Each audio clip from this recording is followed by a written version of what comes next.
A fantasy RPG needs something to set it apart, and The Dwarves has a lot of heart, a likable cast of characters, and an enjoyable story to do that. Unfortunately, it's also burdened with some unfulfilling character development options and an awful camera.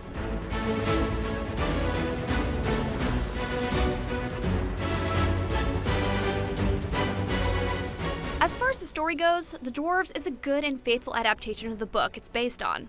Saving a realm from an undead horde clings too closely to familiar fantasy tropes, but it makes up for it with likable characters who swap banter in frequent attractive cutscenes and good voice acting. I don't like it here. All this hocus pocus is bad news. The uncommon focus on dwarves is a treat, and there's much to like about the wide-eyed protagonist, Tungdil.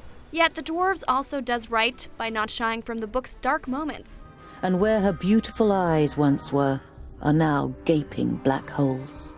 It also makes a commendable attempt to inject some choices into events as Tungdil and his friends make their way over the map, but unfortunately the close adherence to the book's plot means these decisions ultimately have little real significance.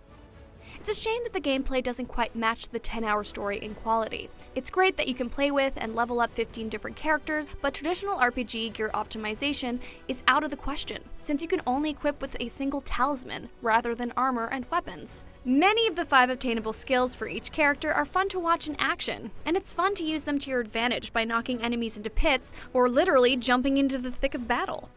The combat itself sometimes presents a stiff challenge, often requiring strategic pausing to issue orders to a party of 4 and knowledge of the terrain to take advantage of bottlenecks. Its problems start to pile up after a while though. Vague aiming mechanics, extremely rare consumables, and plentiful difficulty spikes make it more frustrating than it should be. And even though there's a decent mix of combat scenarios, my ability to assess them effectively is continually thwarted by the camera, which exclusively centers on the selected target. Since you can't freely move the camera around the battlefield or even on the world map, it's often difficult to figure out how far away the next objective is. And then there are bugs, like glitched NPCs and cutscenes, and a finicky autosave system. On the bright side, the Dwarf story is strong enough that it manages to soften the pain of its weaker points. But anyone planning on romping with these diminutive warriors solely for good RPG combat would be better served looking elsewhere.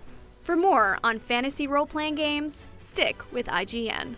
Ha! That's what I call a goodly challenge. Cover me.